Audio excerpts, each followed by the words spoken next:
Welcome to episode 119 of the Grip Strip Podcast, the PK Family Victory Parade edition of the Grip Strip Podcast. My name is Philip Matthew, and I'm here with my co-host Josh Fine. What's going on, brother? Hey, I'm doing great, Phil. We had a really interesting week of racing there, and we had Daniel Suarez finally win his first career win, just like you said there with, Hey. Dale, with both the Trackhouse cars winning in 2022. Yeah, Julia Piquet, girlfriend of Nelson, son of or daughter of Nelson Piquet, and girlfriend of Daniel Suarez. So she gets to celebrate too, and all that stuff, which is awesome and everything. But yeah, one of the more unique celebrations that we've seen in the NASCAR Cup Series in recent memory, and definitely one of the more refreshing stories to see with Trackhouse winning and Daniel Suarez having some success after a lot of bouncing around in the series. But we'll get into all the other stuff here. But yeah, glad to be on and talk about it this week.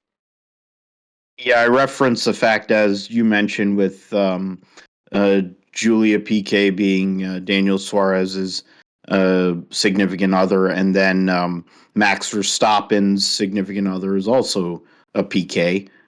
Used to fuck Danny Kvyat, and then cheated on him with Max.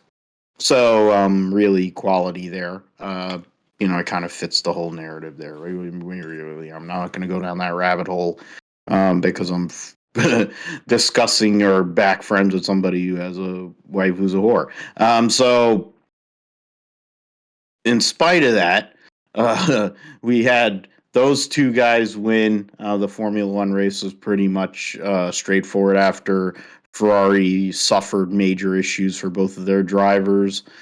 Also, Checo got passed relatively easily by Verstappen and went from there. So we'll get into that later. Of course, the NASCAR Cup race at Sonoma was a great moment for Daniel Suarez, Trackhouse Racing, getting themselves locked in with both their cars. 12 cars are now locked into the playoff as of now. Suarez is actually the lowest placed driver in points that has a win, but his finishes aren't until yesterday. A lot of his finishes are not indicative of how good he has run this year. So big deal for Justin Marks and that whole entire organization to be able to get both their cars in the playoff in their second year as a team.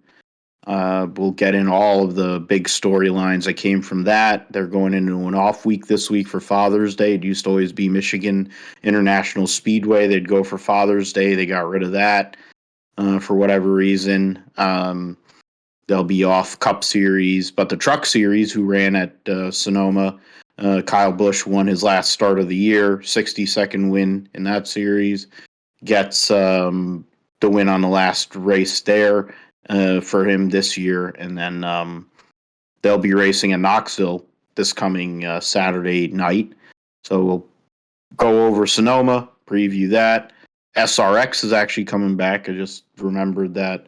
I'm going to have to talk about that this week. It'll be the first of 6 races in the SRX. But, and we'll get into the 24 Hours of Le Mans, Formula 2 at Baku, World Superbikes at Misano, MotoGP, Moto2 at Sachsenring, and then Supercars at Darwin. Might actually get a little bit of golf talk and hockey talk because the Colorado Avalanche are in the Stanley Cup Finals and finally have an opponent. They'll be starting this Wednesday in the Stanley Cup Finals, trying to get their first title in 21 years, going against a 2-time defending Stanley Cup champion Tampa Bay Lightning. They're trying to get a three-peat, which would be the first one since the Islanders back in the 80s. Or Edmonton, or I think it was the Islanders. Edmonton had 2 in a row, and then there'd be like stopped or whatever. Getting all that, but first, let's talk about IndyCar at Road America this past weekend. Great weekend of racing, one of the greatest racetracks that we have in the United States. One of the most challenging tracks, and Josef Newgarden came through. Had a solid qualifying run, started on the outside pole and battled Alexander Rossi in the first segment, who qualified on pole, who's continues his momentum. But in the end, Josh, Josef Newgarden is trying to get that third championship. He won $1 million for a split of $1 million for his team and for two charities that he has. But he is on a roll this year. 3 wins, 3 different types of tracks. Had a little blip at Indianapolis, but honestly, Josef Newgarden, he isn't the points leader, but he is the favorite to win a third IndyCar championship. And at his age, at 31, whatever, trying to basically become the new Dixon in this series, while, you have so many other great talents in the series. But Josef Newgarden goes out there, gets the W, and points are the points we will look at here in a moment. But he's worried about consistency, but he's up there. He's 32 points behind as they take a couple weeks off before they'll go to Mid-Ohio for July the 4th, just prior to July the 4th. Newgarden was the winner yesterday in the race, a second win at Road America, beat Marcus Ericsson by 3.37 seconds. So Marcus Ericsson, the points leader, Indy 500 winner, gets a podium after getting into contact with his teammate Alex Palou very early in the race. Alexander Rossi rounds out the podium. 3 Andretti Autosport cars finished 3, 4, 5. Rossi, Grosjean, Herta. The Arrow McLaren team with Felix Rosenqvist finished 6th. In the end, Pato O'Ward had issues, had mechanical issues and fell out, even though he was running really well prior to that. Unfortunate for him, big loss in points for him. Alex Palou, as I mentioned, had issues too and finished dead last. So a bunch of lost points for 2 of the top guys in the point standings. Will Power got into it with Devlin DeFrancesco, used his car and bumped him after the race, but actually handled things well afterwards. Didn't go and lose his mind on the moron. So that was something new Will Power. I guess it's like the new Kurt Busch. It's a new Will Power. They're making those comparisons. Social media. But yeah, a lot of the points guys had issues. Power came in with a points lead, lost it to Ericsson again. But as I said, Josh, it's really about Josef Newgarden. I have a hard time seeing how, as we get towards the second half of the season, who's going to stop him when you consider some of the racetracks they're going to, his history at those tracks, and his performance so far this year has been pretty exceptional. Yeah, he's not happy with consistency, but the guy's damn good. Yeah, I mean, Josef Newgarden's pretty good, and so far, outside of the Indianapolis 500, the most successful driver so far this season in IndyCar. And right now, he doesn't have the points lead, but with, the way season's going, winning almost half the races. We're 8 races in, he's won 3, looking like he could be a favorite for the title. So we'll see how this plays out. Right now, Marcus Ericsson's still the points leader. Of course, Marcus Ericsson finishing in second, so still, it's going to be a tough battle down the stretch. But Newgarden was pretty dominant so far. I mean, it was between him and Alexander Rossi, who's also looking good so far this year. But Newgarden's looking like he's getting into his prime, I think, of his career, if he's not already, right? And like you said, yeah, he could end up becoming like the new Scott Dixon of the series, or we talked about him before being like kind of like Rick Mears or something like that, for Team Penske, kind of that I guess iteration of Rick Mears. So that's going to be an interesting development as we go throughout the season. Is how close can he get to battling for this championship? So it's going to be a tough battle throughout the rest of the season. But Newgarden's looking like he's going to be the one of the favorites, if not the guy to beat. And yeah, it's going to be tough. But Marcus Ericsson, like I said, finished second, and Rossi was in third. And I think Rossi, now that he's kind of finalized next year, he could be like I guess a sleeper threat for the title as well, because last couple of races he's finished well. Going back to the Indy 500, he finished fifth at that race, and then second last race at Detroit, and now third at Road America. So even though Rossi hasn't won in 3 years since 2019 at Road America, it's looking likely that he probably will win at some point this season, possibly for the final time for Andretti Autosport before he moves on to McLaren. But certainly, he could be a sleeper threat later for the title this year. So we'll have to see how it all plays out. Yeah, and with Rossi kind of free rolling now with his new contract um, at McLaren starting next year, he's seems to be in a much better place. And Andretti Autosport, I think, for the first time in a long time, looked like a strong team. Everyone talks about those big teams. They talk about the big three. They talk about Penske and Ganassi and Andretti. Well, Andretti hasn't really been there to that level. Maybe one driver has, but not the whole entire team. At Road America, three of their guys were there. One of them was getting an argy bargy because he sucks, but the other three were there. So that's a great performance for them. There's been a lot of bad, negative juju going on for Andretti, at least on the IndyCar side. There's a lot of moving parts going on with Andretti trying to get into Formula One. They are changing over. Their Australian V8 supercar team is changing over to Ford. The Extreme E team is out there doing all right. They're coming back here soon. Then you have Formula E as well, where they're kind of just out there as a privateer at the moment. So I mean, it's a big deal, I think, for them. I mean, one of the issues that came up yesterday was the cautions, the amount of cautions relative, and how long it took them to get back under green. Jimmy Johnson spun trying to avoid Calderon going into turn 3. Saved it, but then it took them a lap to get the car restarted, which was kind of inexplicable to me. Usually they're better equipped to take care of that, but no offense to the safety team. They do a great job. They're the best safety team in motorsports, honestly.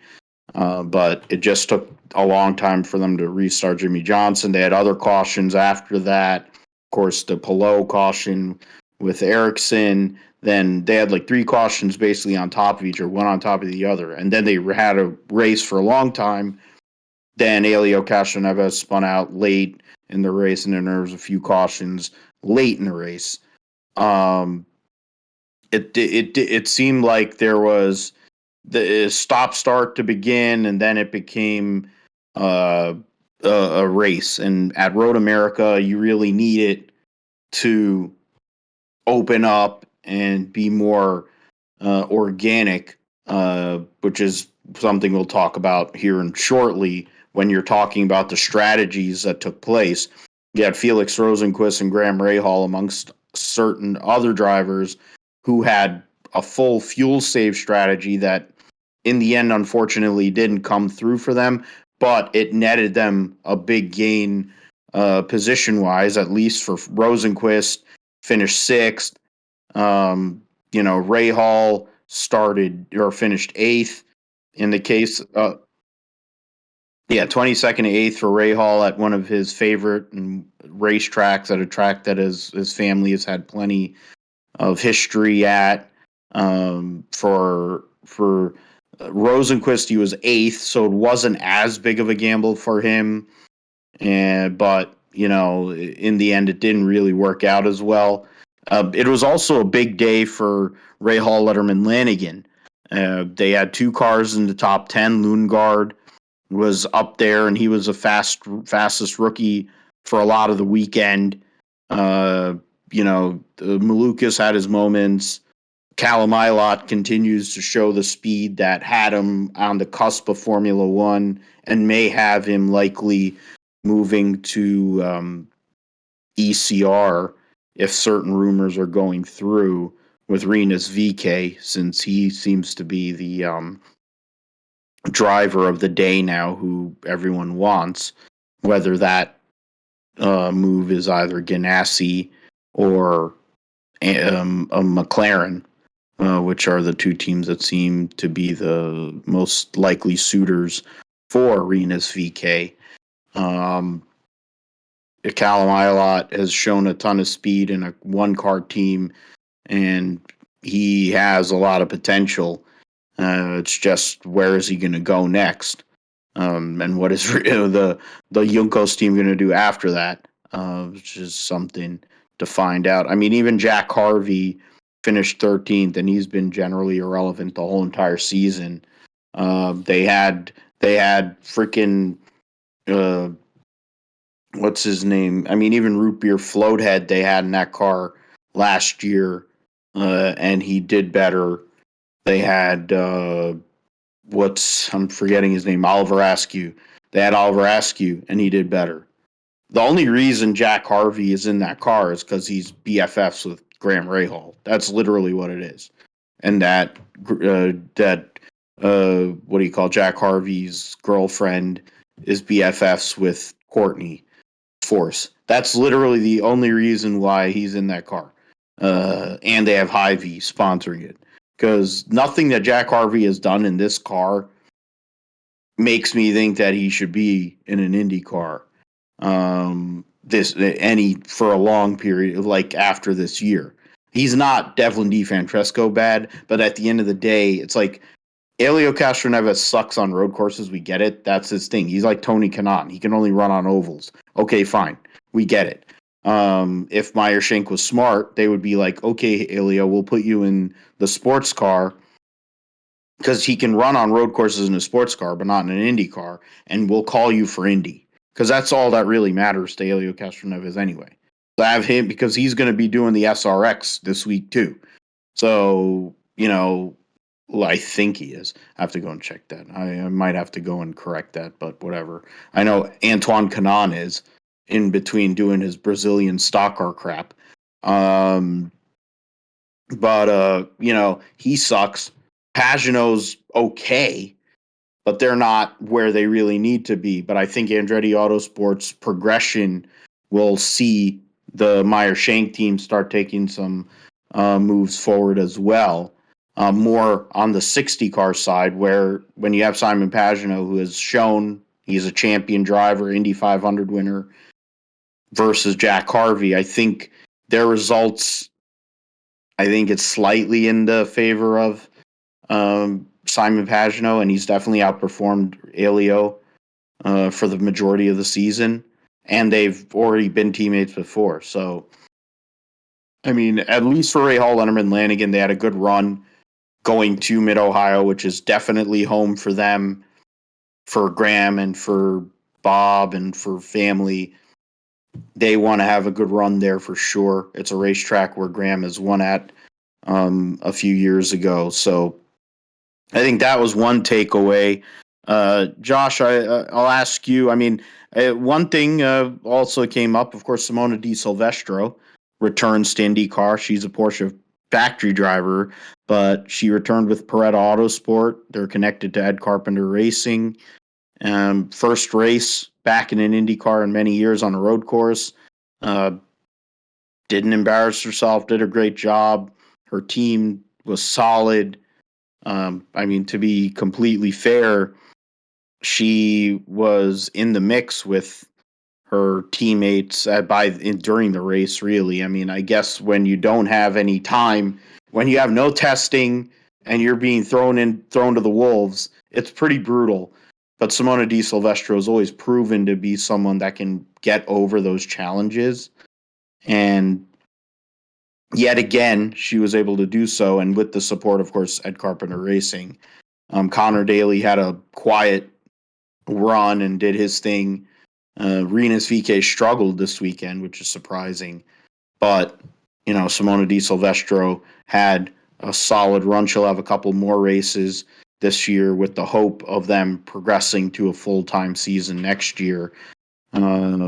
With Ed Carpenter's support, I would assume. But what were some of the other takeaways you had from this weekend's race as they go towards a couple-week break?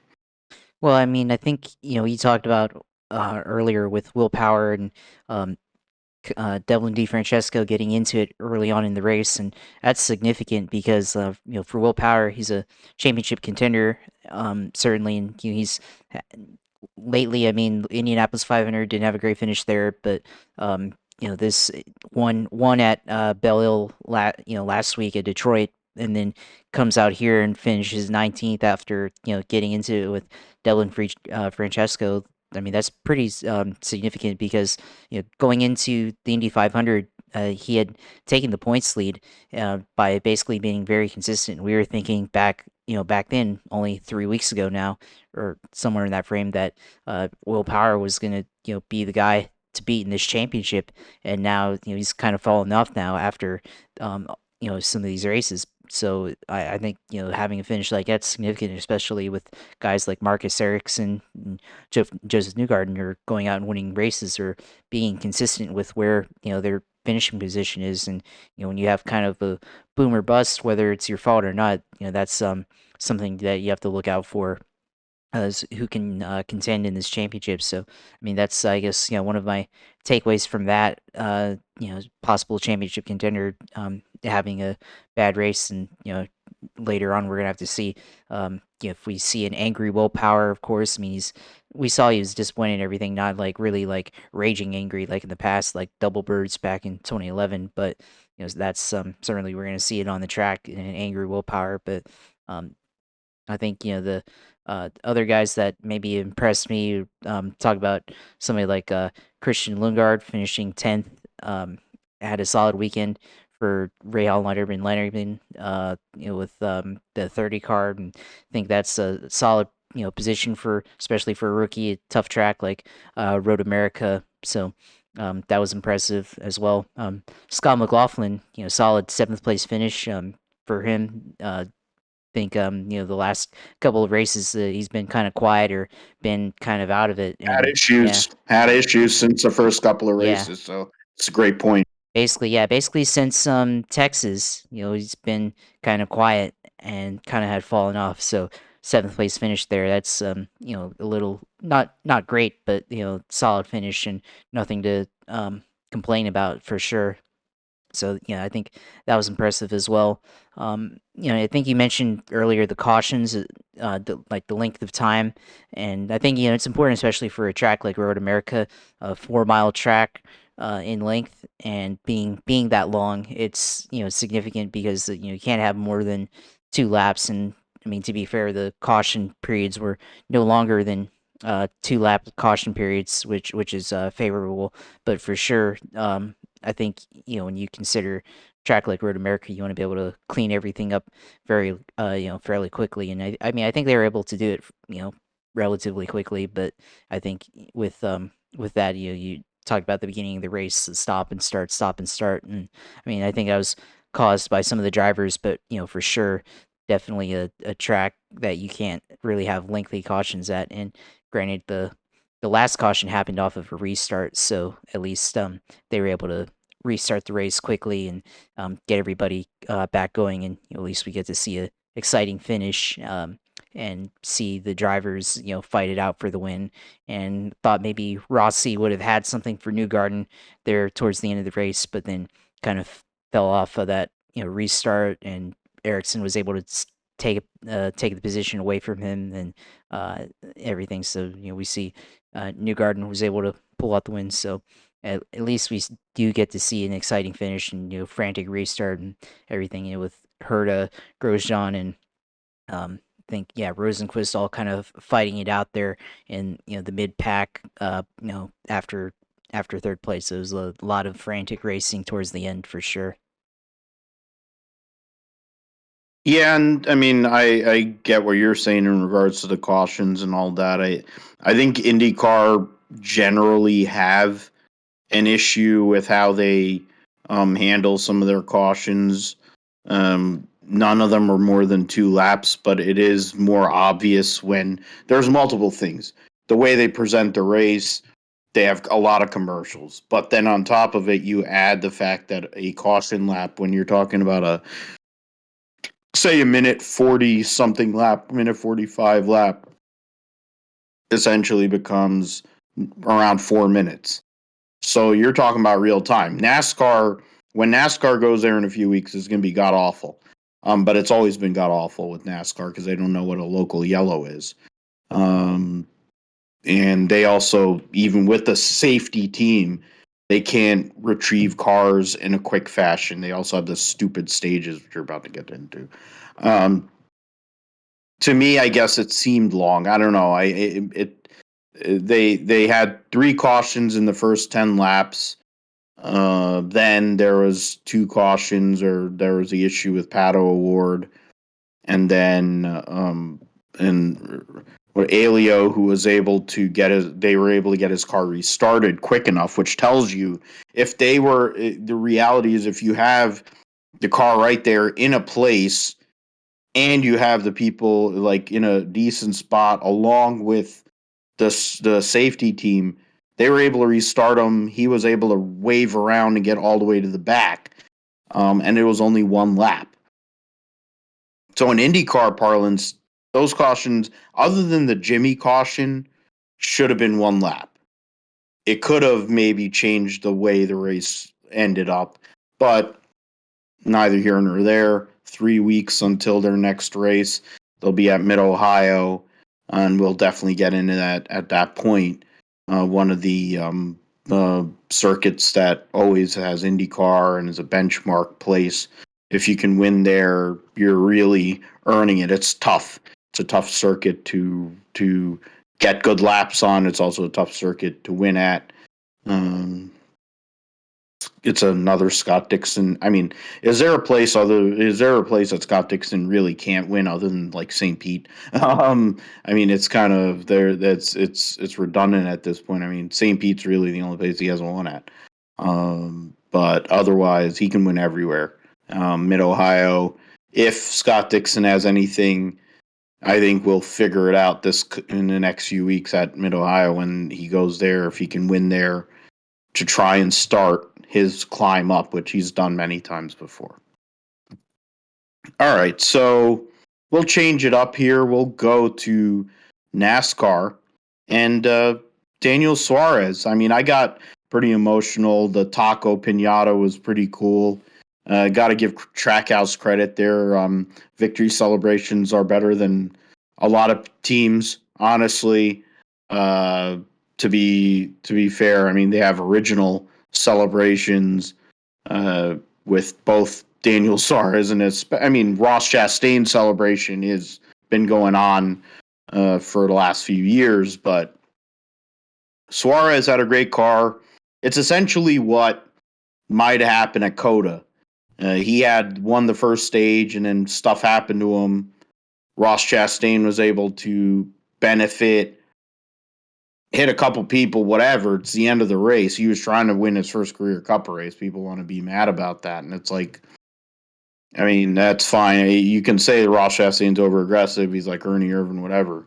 But with Daniel Suarez, everyone was happy. A lot, I mean, unless you're a MAGA moron or you're some inbred dipshit, there was a lot of happy people. Guys been in this sport, in the Cup Series since 2017, driven nearly 200 starts to get that first career Cup win, 195 to be exact, and was on the edge of being out of the sport altogether. Driving for also ran teams, driving in the back, essentially start and park type efforts. But he held on and connected with Justin Marks, Armando, the whole group there, Trackhouse, Ty Norris, and then him and Travis Mack have a great relationship, and they've built this great rapport. And there was times last year where Suarez, you saw that talent that had moved him up the ladder through the D for D and getting that Xfinity championship. but now he has a team that's behind him.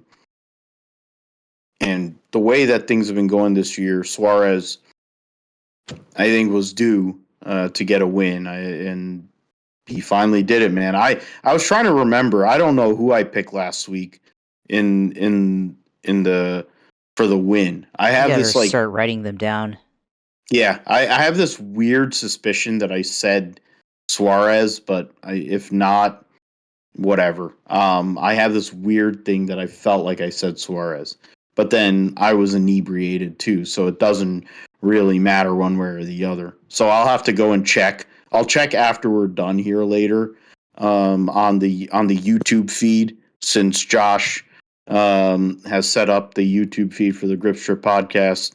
Uh, Videos and our episodes appear there. So we'll check that. Make sure. I probably didn't. I have this feeling I said it, but it probably wasn't.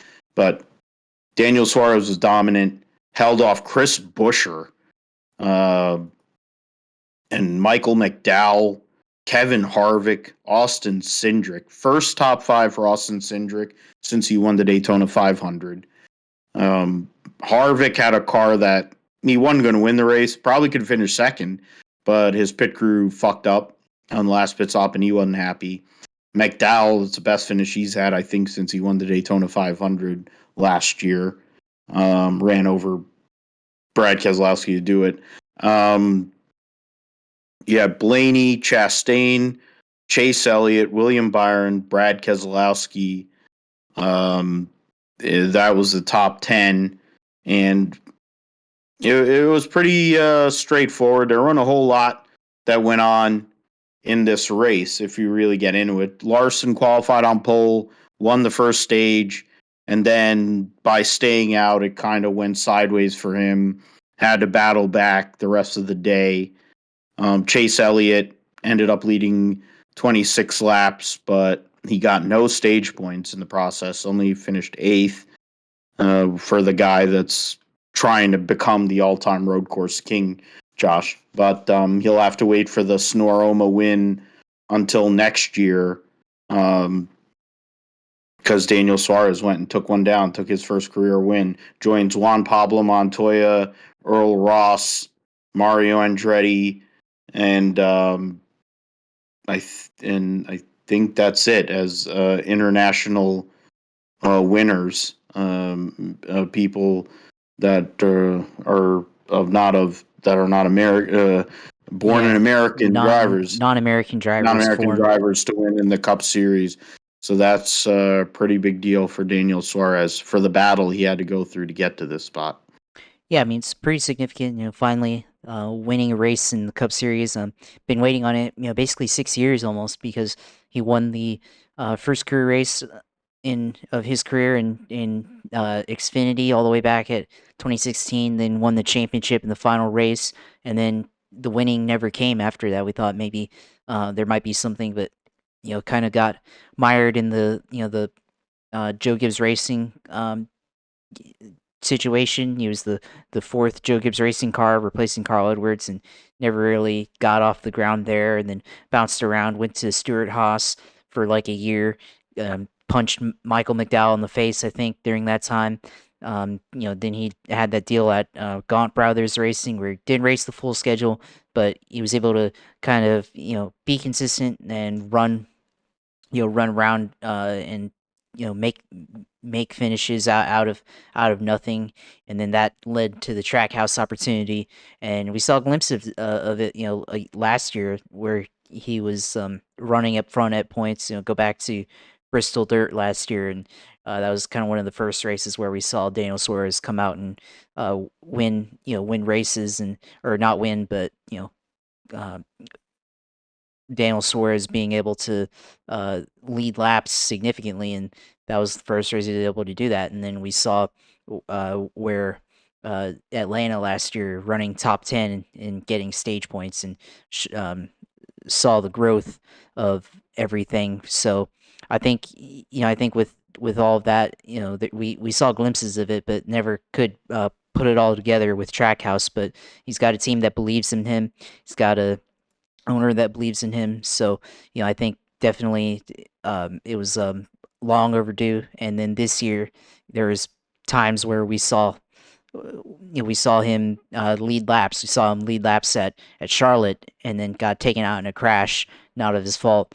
Uh, almost won Bristol Dirt when it was supposed to, rain, and they had that rain delay, and he was in the lead, and we thought maybe this might, be his first career win, but then didn't happen.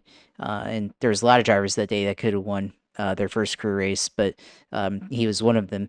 And then also, the crash like at Charlotte, crash at Las Vegas, other things. Remember, Coda, where he was up front there at the beginning of that race, and then had that spin out, and then never quite recovered from that after the flat tire at Coda. So a lot of opportunities there that they missed, but now they finally capitalized and scored the victory in Sonoma. So dominating win for sure. Leading 47 laps in this race, and then basically having to battle it out in the final stage with Chris Buescher, which is surprising there. So I think for Chris Buescher, it's definitely a disappointing, and he hasn't won in a long time either. But Daniel Suarez able to finally get his victory, and the celebration we talked about at the top of the show was very unique. With the pinata and with the candy inside. Hopefully the candy wasn't stale. You actually eat it, because think if you stuff a pinata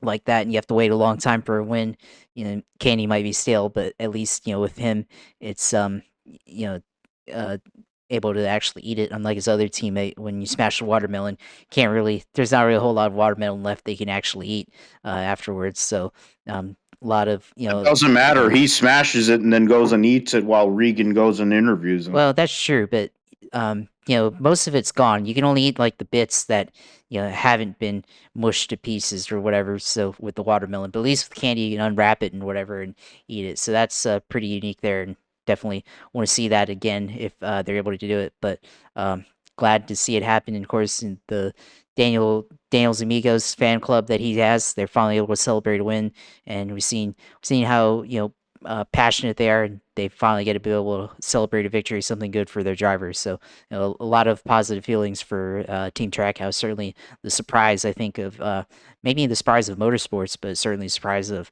NASCAR this year, how well this team's performed. And Justin Marks won the Burnsy Award from Fox Sports.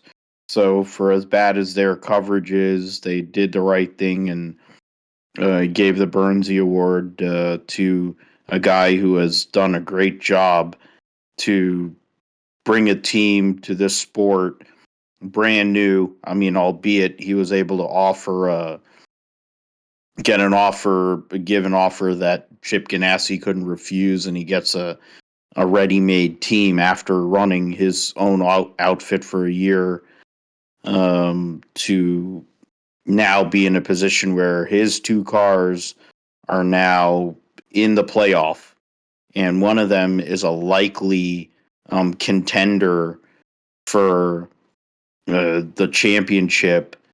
It's I don't think you see that very often. It hasn't happened very often in motorsports where a brand new, relatively new team comes through and is able to do the kind of work the Trackhouse has been able to do this year. The new car provided great action. Tony, the combination of Mike Joy, Tony Stewart, and Larry McReynolds was outstanding. It harkened back to their original team, with Durwood in there. They had a lot of jokes. They're joking around, busting on each other. But they talked about the racing. The racing, they didn't present it well enough for us to know. But there was a lot of track. There was a lot of passing. There was a lot of action at a track that isn't exactly known for great action. I think if the race was actually run organically instead of with the stupid stages, that race could have been even better. I figure Suarez would have won anyway. Hendrick cars and the Gibbs cars were trying to do different things. The Gibbs cars were completely out to lunch, which is surprising relative to their previous success on road courses in the Gen 6 car. Hendrick cars were all over the map, but it proves a point where when you're a smaller team, you can compete if you put it together the right way. It's why Eric Jones has a chance to make the playoff with the Petty GMS team. It's why there are teams that are not exactly doing great that might have a chance, like Bubba Walls, who blew up 10 laps into the race, which is ridiculous. I mean, it's like he's the Wile E. Coyote of NASCAR, and that everything that can go wrong happens to him. To the glee of the morons that got arrested in Idaho. But it's like it's not because of him in a lot of these cases that this stuff happens. Yeah, we could get into racecraft at Daytona and Atlanta, but most of the time it's usually either a mechanical problem or a team problem. Because 2311, at least on the 23 side, can't get shit together right. It's more Kurt Busch is carrying his end of the bargain because he's Kurt Busch. When you've been in the sport 20-something years, if you don't know what the fuck you're doing, you wouldn't have a job after 20-something years if you didn't know what the hell you're doing. So it's almost a case of utilizing his experience and utilizing the people he has that they all kind of are in sync to make something happen. So I have to do a lot of work during this off weekend with Bubba Wallace's team because they're running out of opportunities. They're really going to make the playoff here. Last year, of course, they won at Talladega, which was in the playoff. So, we'll get into the point standings there. I went over the top 10. There are other guys. Logano won Stage 2, finished second in Stage 1, but only finished 17th.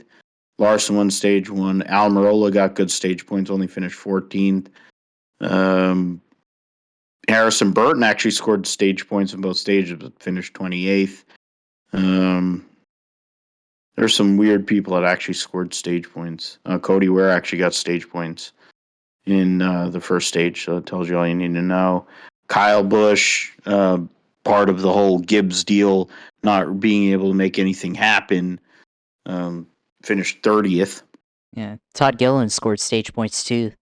Yeah, he scored stage points, finished 24th in front of Richard, who scored stage points in both stages. But yeah, so there you go. 6 lead changes among 6 drivers. Suarez basically led all but 2 laps of the last, 50 at the end of the race. So Keselowski was out there for a little bit, but led the most laps in the race. Great job by him. Great job by Trackhouse to get that win, first career win. So as of now, Suarez moved up to 17th in points. So actually, I'm incorrect. Denny Hamlin is outside of the top 20 in points. He's 21st. Kurt Busch is 19th in points. So actually, Daniel Suarez is ahead of 3 guys who have won races. Moved himself up to 17th, but he's locked into the playoff as it stands right now. Chase Elliott has a 16-point lead on Ross Chastain in the overall points for the 15 playoff point bonus after Daytona.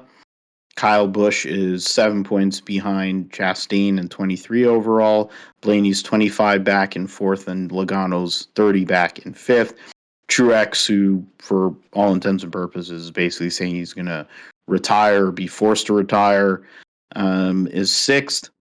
He's in a little battle with Larson and Byron. There's only about 15 points between those 3. Bowman is just outside that. He's about 20. He's 21 points back there. So there's a little battle amongst those guys. Christopher Bell is 10th in points overall. 92 back of the leader. So when it comes to the guys that are in the playoff right now, Eric Almirola is actually the last driver that's in. Christopher Bell is 15th. Eric Almirola is 16th, 7 points ahead of his teammate Kevin Harvick. And then now you have the two RCR cars that are kind of on the cusp. And then otherwise, it's kind of not there. Because Austin Dillon's 15th in points and Reddick's 14th in points. So there you go.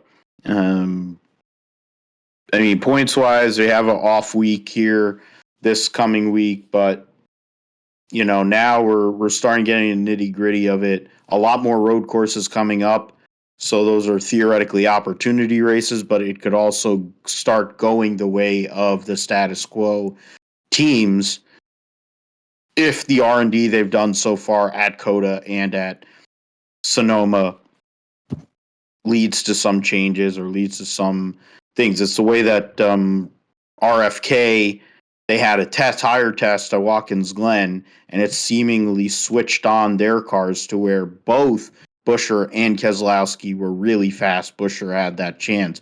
So he's chomping at the bit to get to another road course, which they'll have Road America coming up here in a few weeks' time. They're going to have Indianapolis coming up in a few weeks' time, and then Watkins Glen, all in relatively short succession. So, and Pocono, where he won at his one cup race, which would definitely flip the lid in regards to the playoff. If, say, a Chris Buescher or even Brad Keselowski goes and wins, because Brad Keselowski lost 100 points and lost, I think, 10 playoff points or 20, I don't know, whatever it is. He's lost, he's minus 10 playoff points right now in 30th. So he's only ahead of two guys in points at the moment. He's behind Todd Gilliland and Harrison Burton. With the 100 points, he'd be ahead of Denny Hamlin, actually. Tells you how bad Denny Hamlin's season has been outside of him getting his win. So there is that. We'll get into the trucks, Josh. Nothing crazy spectacular that went on there at Sonoma and the DoorDash 250. Really, it was Kyle Busch. He led 45 laps. He led a good amount of the back end of the race. Ben Rhodes led for a couple of laps here and there, but basically from lap 26 till the end, Kyle Busch led. Zane Smith finished second, so solidifying himself in his points position. Ty Majeski gets a stage win on a road course. Started in the top 5, though. Ross Chastain started second, finished 4th. Chandler Smith finished 5th. Carson Hocevar started the race, but Daniel Suarez jumped in the truck. They lost a lap or 2 laps or whatever the heck it was. It was one of the most laissez-faire driver changes I've ever seen in my life. And I'm like, what the hell are you guys doing? There's like no intensity, no urgency whatsoever, but I guess they know it's a truck series. They're like, oh, fuck it. And Suarez drove the thing back all the way to 6th.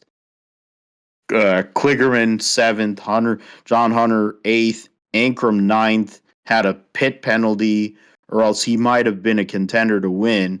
D. Burrito 10th. Ben Rhodes won the second stage, but finished 18th. There's other people there. Haley Deegan actually got stage points, but got wrecked. There's other people that were there.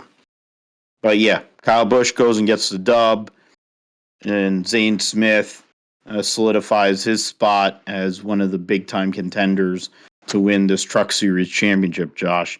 And then, I mean, you kind of get into some of the other stuff. I want to go and make sure, because now we're going to preview it more in a little bit in regards to the race at Knoxville, which was a cluster last year. But the point standings are really close. Ben Rhodes has a 5-point lead on Chandler Smith. Zane Smith is 12 points back in third. John Hunter Nemechek is 14 points back in fourth. So those are the four main guys. They've won 6 races so far. Majeski is fifth, but he hasn't won a race yet. He's ahead by 2 points over Friesen, who got destroyed in one of the wrecks during the day. But yeah, I mean, I think at the end of the day, once you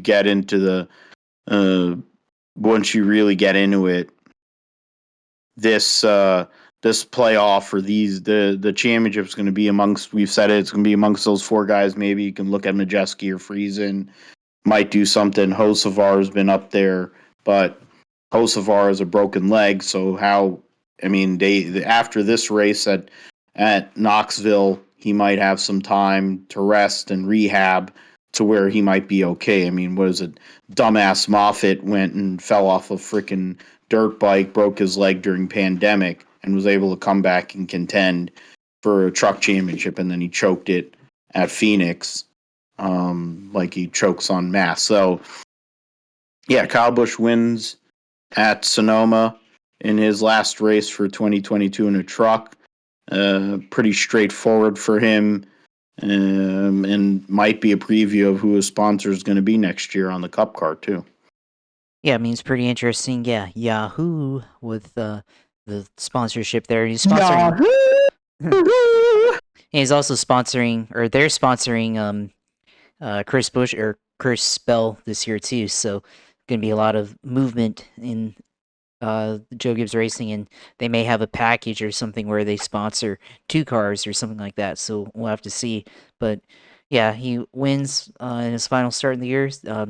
Certainly the win didn't help for Sunday since they finished in 30th, but certainly the experience, I guess, helps and everything. And you mentioned Daniel Suarez. Well, there's the extra practice right there. Maybe that's why he won on Sunday. They, went and took it back from the back after the driver changed all the way back up to 6th. So maybe that was the difference there. But, it was an interesting race, I guess, with, Kyle Busch winning and everything. And I think,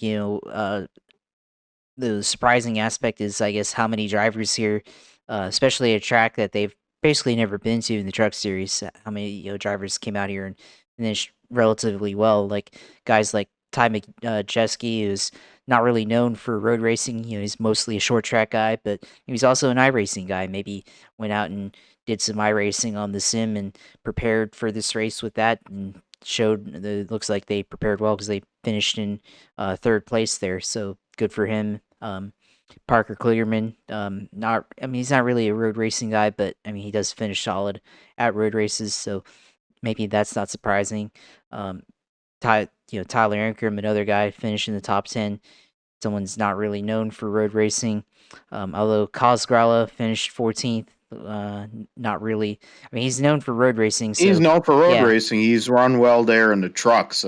Not as much in a Xfinity car. Yeah, but I mean, saying there is just would have expected better out of Kosgrala, but I mean, 14th isn't really too much to complain about there. So it's different finish there for that team. Ben Rhodes won the second stage, but then fell back to 18th at the end. So I guess the strategy didn't work for that team quite well, and they give up some points towards the regular season championship, which they really need. Brad Perez making his second start in the Truck Series, finished in 22nd.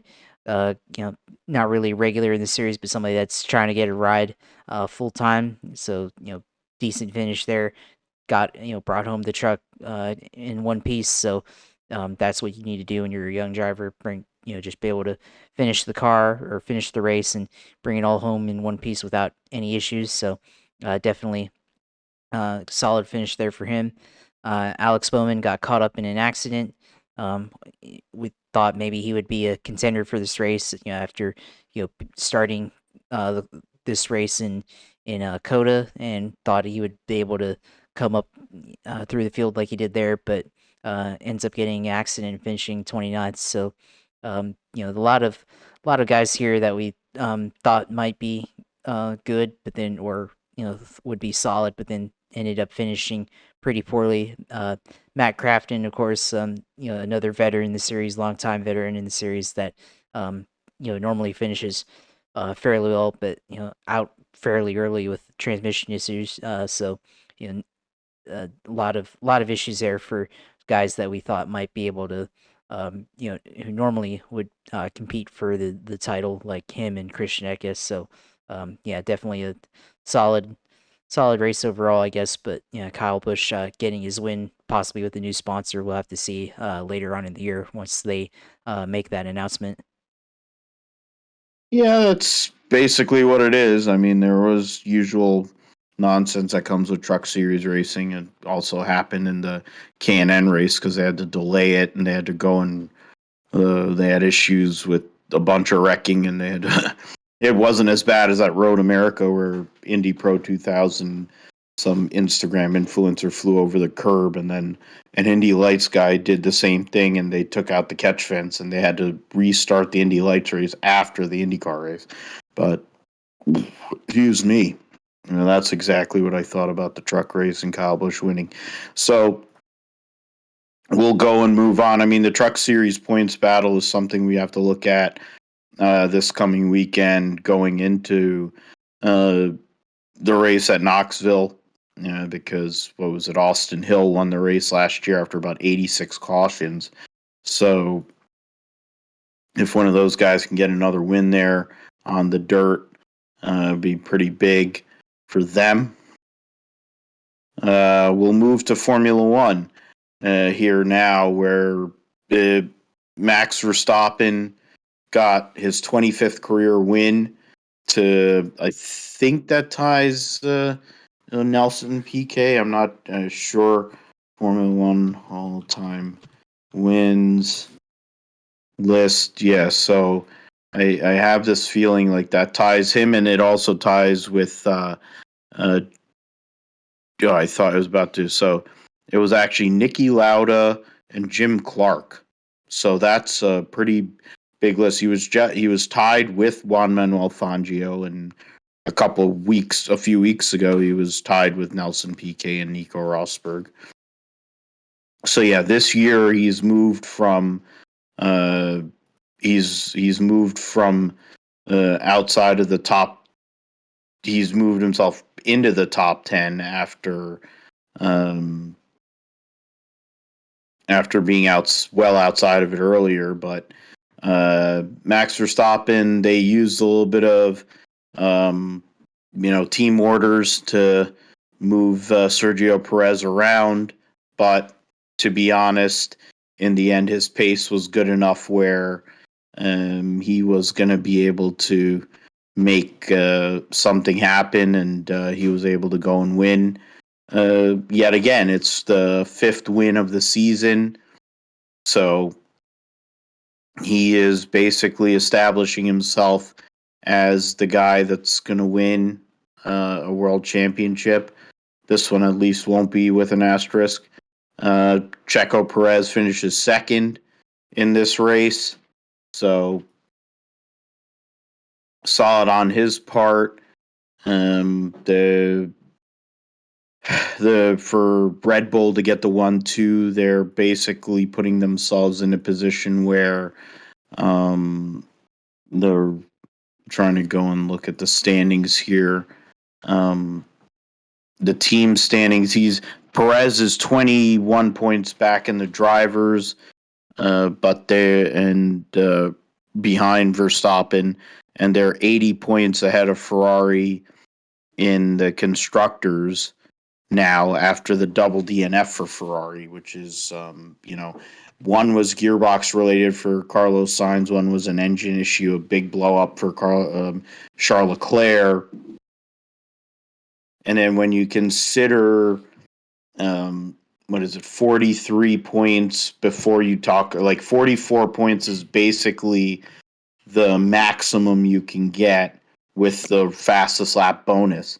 So before, if it's not a sprint race weekend, on a regular race weekend, 44 points is the maximum you can get by finishing 1-2 and one of them getting the fastest lap. So right now, Ferrari is on the cusp of possibly falling 2 full races behind Red Bull here with their recent slide down. And because of that, I mean, if the Constructors' Championship goes away that quickly, Red Bull is free rolling for the 2 drivers to do what they have to do. I mean, to be honest, they're not going to allow Sergio Perez to win the World Championship.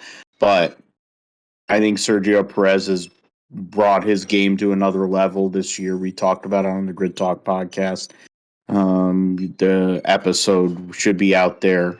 We talked about it during the preview for the Canadian Grand Prix. But yeah, Verstappen goes and wins. Ferrari has a nightmare. Mercedes benefits with George Russell getting yet another podium and getting another top 5 to start his career at Mercedes. Lewis Hamilton finishes 4th. He's one of many people that had issues with his back. People are accusing him of being over dramatic. The fact of the matter is the cars are too low or whatever the hell the issue is. He never had back problems before this freaking car. I don't think you joke around about it. I guess I'm a little more sensitive to it, not just because he's my driver, but because I have back issues. When you have bullshit happen to you or things that are done that'll affect your back, it's no joke. So while the FIA may not care because, they don't really care about human rights anyway, you need to do things that would actually improve racing and make racing better. If you're going to have guys that are going to be basically falling out of their seat because they can't get out because they're fucked, their backs are fucked, fundamentally wrong. But hey, whatever. Since for Karen Horner and his team, they're like, oh, well, we got our team. We made our car good to where it won't affect us. So I don't really give a fuck. And it's like, you know what? Somebody just really needs to mow him down. I'm so sick and tired of that piece of shit. And his garbage. He's such a sword swallower. Him and Matt and freaking one-eyed Marco and all of them. I think that's part of the reason why, like Formula One, people wanted to complain about when Lewis was winning. Well, I don't have to complain about Max winning because I don't watch it. And I'm honest, because I don't really give a fuck. I don't want to hear them slobbering all over him like he's some great driver. He ain't as great as everybody makes him out to be. And his dad's a prick. And so, whatever. He won. We're going to talk about Canadian Grand Prix in a little bit, but he won yesterday, 25th win, big number. It's a historic number. Ties 2 of the greatest drivers of all time in Clark and Lauda. And his next step is to get to Sir Jackie Stewart, the 3-time world champion there. So I think it's likely that he could, at the rate he's going, it's very likely that he could tie and pass Fernando Alonso this year. And in terms of most wins in a season, that would be something that could really be in play. The 13 wins that Michael Schumacher had in 18 races, I think is on deck here. Vettel had 13 and 19 races in 2013. Lewis, for as much as everyone talks about how much he dominated, he only won about 50% of the races. Vettel won nearly 70% in that year. Michael Schumacher won over 70% the one year, but that's coming off of years where in his 5 in a row where he had won 9, 11 and 6, so 18 and 24, 35 wins prior to that 2004 season. Raikkonen and Alonso actually tied in 05. I didn't even know that. With 7 wins. Yeah. And then Alonso and Schumacher tied for 7 wins in 2000. Learn something new every day. Yeah, Verstappen won 10 races last year, while Lewis won, I think, 9. And then,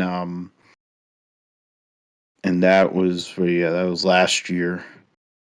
And then, we have 3, 4, 5, 6, 7, 8. Yeah, no, 8. Yeah, 3, 6, 7. Yeah, he won 8 races last year, Lewis, and finished second because of bullshit. But he won 103 wins and 103 poles, and that's likely going to stay that way going into next year. But yeah, give us your thoughts on the great Azerbaijan Grand Prix and talking about great human rights races. Azerbaijan is one of the best ones in regards to that. It's almost like the Live Golf Tour.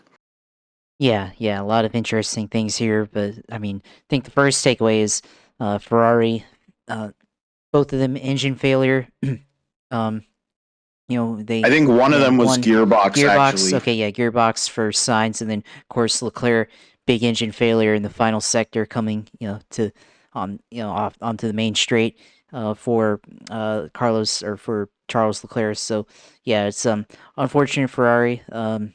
Think for Carlos Sainz, they had a good finish at Monaco, and then come to this, followed up with the DNF and finishing last, pretty disappointing. So, and then of course second DNF for Charles Leclerc going back to Spanish Grand Prix. So pretty bearish right now, I think, for Ferrari. I mean, yeah, they're looking red like the stock market is right now. So they might have to swing it around and see some green here in the next couple of weeks if they have any chance of making it to the title to compete against Red Bull. But right now, not looking good for Ferrari, and they're gonna have to have a major turnaround here if they're gonna want to have to go against the Red Bull. But I think it was a not really that much of a race, of course. With especially with Ferrari dropping out entirely, and then basically Red Bull's left to just finish the job and continue to go on, especially with Verstappen. So he's already looking like a lock for the championship this year. But we'll have to see. I mean, things could change later on in the year. There's still a lot of time left to get back in it, and for Verstappen to have things happen to him, whether mechanical or DNF or something like that. So definitely a lot of time left there. And then I think you talked about with Lewis Hamilton, his back problems, and he wasn't the only driver that was complaining about it. I think Daniel Ricciardo was also complaining about back issues because of the porpoising, and we've heard it from George Russell since the beginning of the season. The porpoising of the car causing issues, causing pain with him. So it's an issue. And then talk about the bouncing that goes up and down with the driver's head. Look at the NFL impacts to the head causing concussions, and not even just large impacts, but small impacts as well. And so these micro impacts can cause possibly micro concussions, I guess, if possible, and or something like that, and could eventually lead to issues with the brain later on. So that's gonna be something to think about. And I think with this car, it seems like they didn't really find or figure it out until preseason testing with the porpoising, and that was really the only time that they had to develop it. And it's been a struggle, of course, this year ever since they rolled the car out. So it's going to be a problem that they're going to have to go back and look at and see if they can fix for the FIA and for the teams, to see if they can come up with a solution, compromise where you're not losing downforce, but you're also not having the car bounce up and down and possibly cause a safety issue with the driver or anything like that. I think contrast that to the NASCAR Next-Gen Car, which also came out this year, and that car was in development for a long time, and we kind of it's not the most transparent process over there either, but at least we kind of knew about some of the issues beforehand, especially with the ability to withstand impact and the chassis maybe being too stiff, and that is still an issue here in the Cup Series. But at least we now know that it's not as great as what we thought it would be. And the Formula One car, when they had just announced it, back in like what, July, or July, right before Silverstone last year, and the time between that announcement to preseason testing, not really a whole lot of time. I mean, of course, they did have teams still developing teams developing the car on their own and everything, but um, it seems like there wasn't a lot of on track development compared to maybe something like the next gen car, which at least had 2 or 3, maybe 4 years of development before they finally rolled out the final prototype. Whereas F1, you maybe had around 6 or 7 months, it looks like, before they were able to actually go out and test it on track for real for the first time. So a difference in lead time there. Maybe if they had a longer development time where they could actually go out and test this thing, maybe they could have discovered that issue earlier and then had time to resolve it before the season and not cause any controversy or anything like that. So that's probably, I think for me, probably the biggest takeaway is just how much it's impacting the drivers so far this year, and especially with this track, where a lot of high speeds, long straights, especially we're going to experience porpoising, change in, speed, dramatic change in speed, a lot of, low speed corners coming from a high speed straight, that, definitely caused an issue with porpoising. So it's going to be, later on in this year when we have more tracks where, you're going to be on the throttle for a long time, like Spa, Suzuka, other tracks like, even like Silverstone. So there's definitely going to be a lot of issues with that coming later on in the year. So it's going to be a storyline we're going to have to continue to monitor here in Formula One. It's definitely an issue that has to be addressed if they don't want to have like injury issues. They'll say, well, you can just raise the car up for performance. I think there's enough drivers where if it gets that far with the way momentum is, and the way that the series is run by Liberty Media, something's going to happen, even if you have a Saudi jackass running FIA. You're going to actually address it. Ferrari does have porpoising issues too, and they're actually have a fast car, but it's not reliable. Red Bull's porpoising issues aren't as bad as other teams, and Karen Horner and company don't really care about drivers, but in the end, it is an issue. It is a performance thing. I get it, but it's also a quality, a health issue, something that has to be addressed. Maybe addressed more once they get to Britain for the British Grand Prix here in a few weeks' time. They'll be running back to back there and at Paul Ricard, which will be somewhat smoother circuits.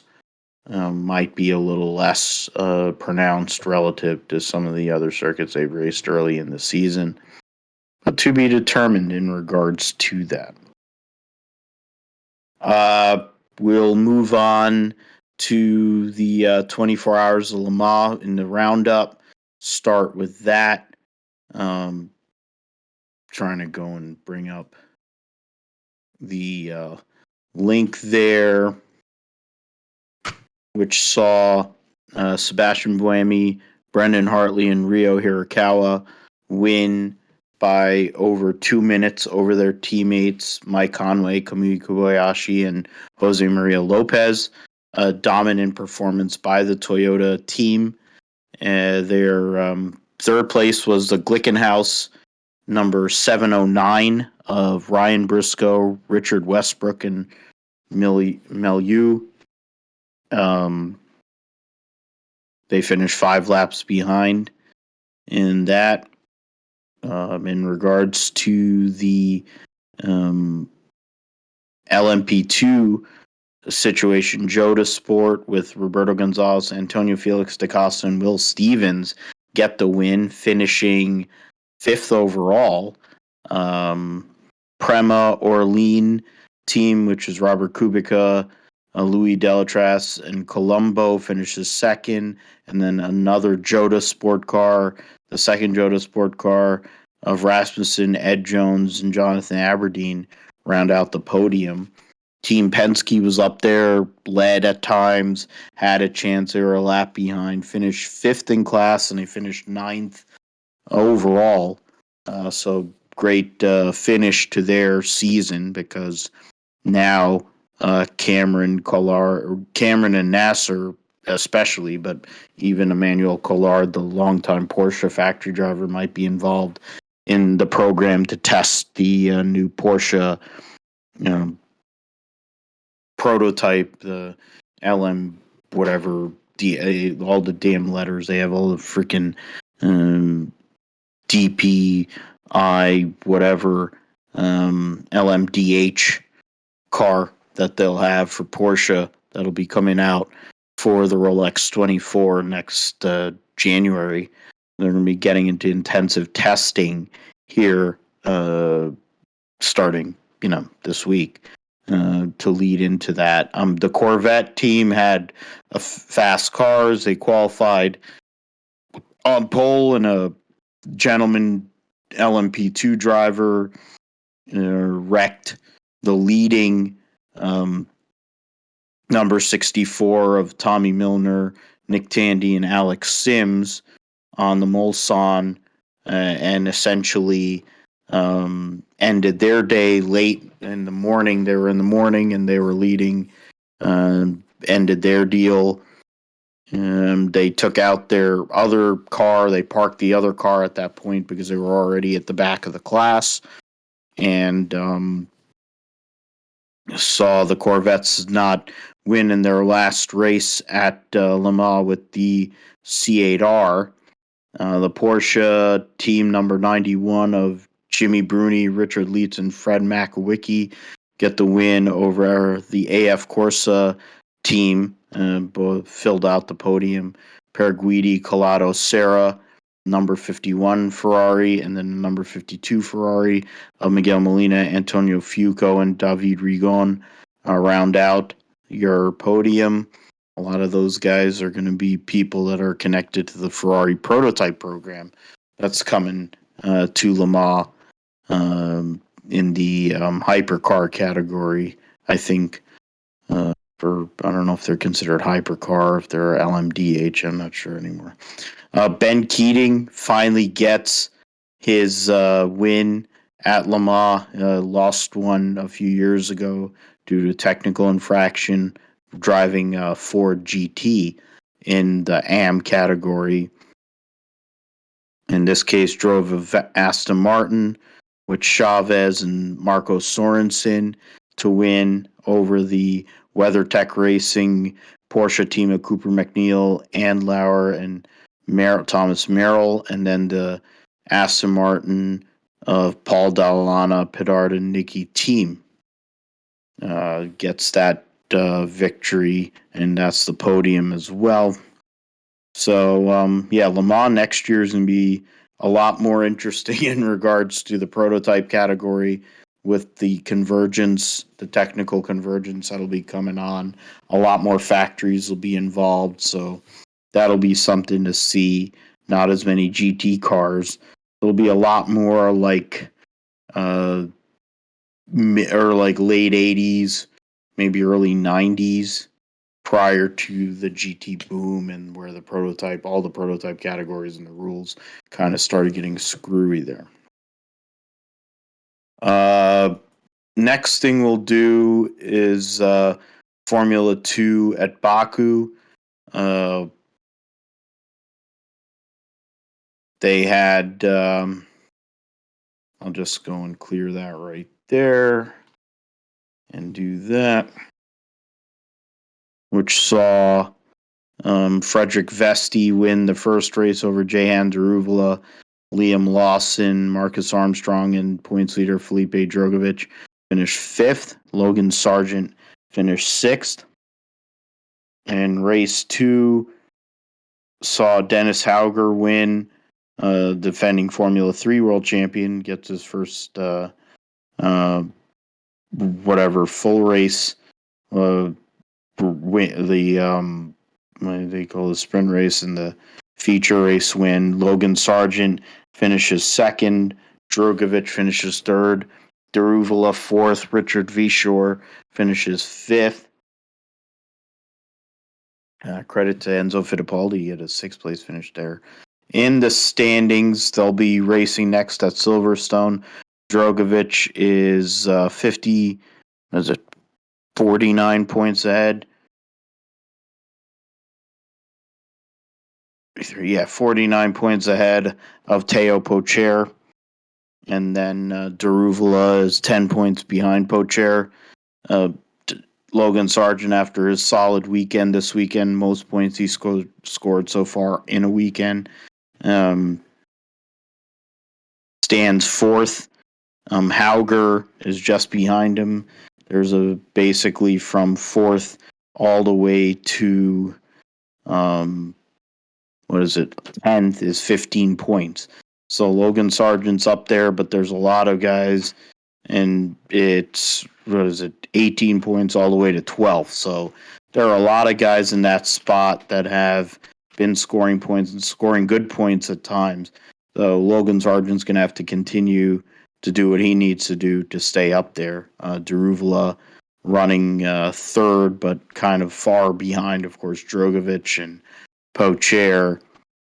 You're looking at guys that are likely going to be back in Formula 2 next year because there really aren't that many opportunities to get into Formula 1 for next year based on all the contracts and things that are going on. Amory Cordial got a race ban for Silverstone for his amazing driving. Bolubasi and Nasani, so a bunch of daddy's money people getting into nonsense, telling you where things are at in Formula 2.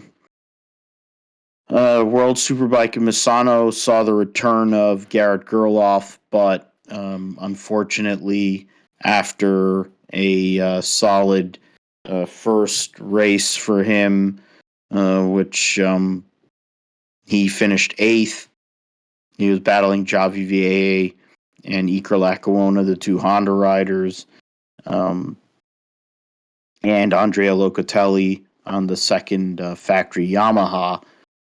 It was a wreck in the second race, coming off of the injuries he suffered in the previous weekend.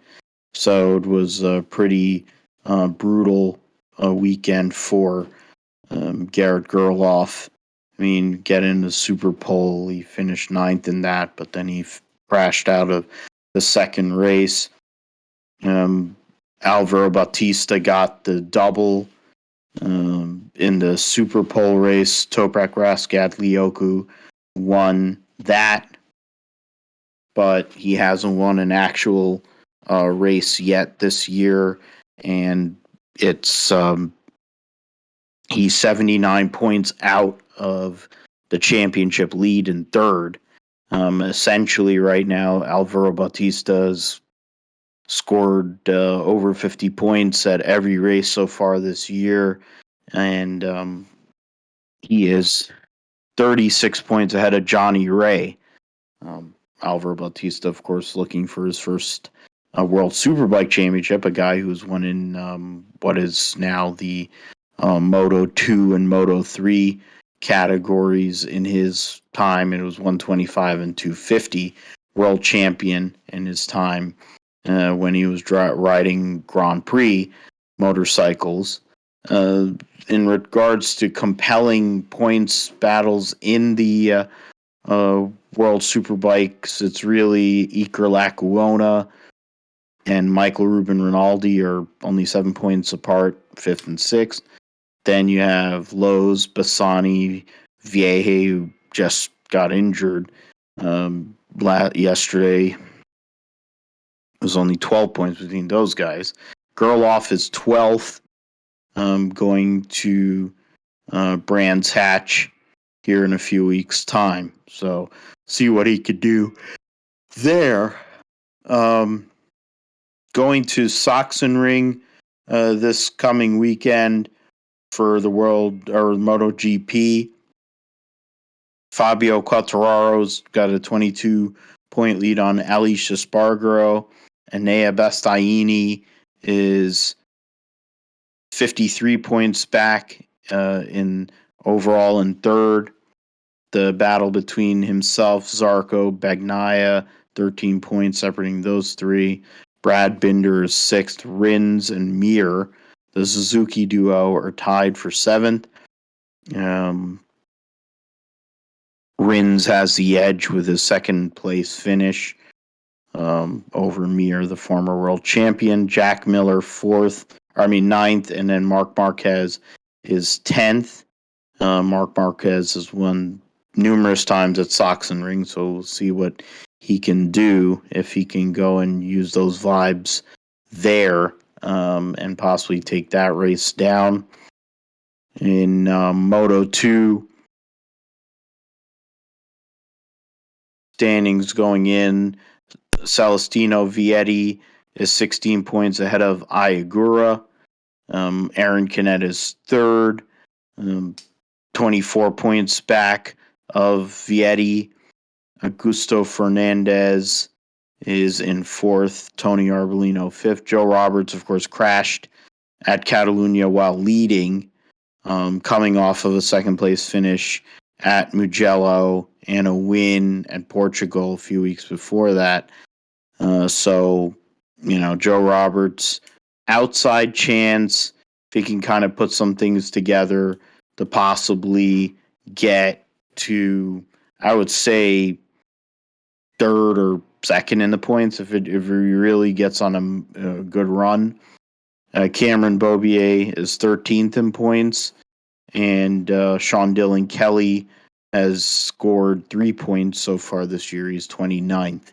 So there are guys who have run races that haven't scored points yet. So he has that. He's a rookie, learning a bunch of new tracks, so it's very tough for him going into that. Supercars coming into this weekend at Darwin. They've been off for a while, so it's time to kind of remind everybody what's going on. They'll be running at Hidden Valley this weekend, and they'll take a few weeks off before Townsville. Their gaps between races are kind of pretty set. 3 weeks between races these days, or 2 weeks, 2 or 3 weeks every race. Shane Van Gisbergen is the points leader over Anton De Pasquale and Will Davison, who's in third. Cameron Waters is fourth. Van Gisbergen's teammate Brock Feeney is in fifth. Brock Feeney has a nice little battle between himself, Chaz Mostert, and David Reynolds between fifth and seventh. So Brody Kostecki, James Courtney, Tim Slade round out the top 10. Amount of win Shane Van Gisbergen has so far this year, it's hard to see how he's going to get stopped. But Cameron Waters did have a strong performance at Winton the previous round, winning the third race, finishing second in the second race, and then in race one, of course the thing crashes. I like how it blocks in race one. So there it is. So V8 Supercars at Darwin this weekend. We'll give you an update in regards to what happens from there here in the next episode of the GSP. Trying to see. So we'll get into the trucks here at Knoxville. Second time they'll be at the track. Last year's race was a real clusterfuck. to be fair, really, that's about all you can say about that race last year in the Truck Series. Josh, I'm going to go and bring up the results because I don't really. It was they've moved it back a month. Austin Hill led 11 laps. Chandler Smith led the most laps along, and second was Todd Gilliland in regards to laps led. They led 132 laps amongst the two of them. Carson Hocevar actually was up there too. There was a lot of wrecked trucks, 10, 11 trucks that were crashed by the end of the evening. There was nearly 45% of the race was run under yellow last year. So, I mean, I don't know what to really take away or pick in regards to this weekend's race at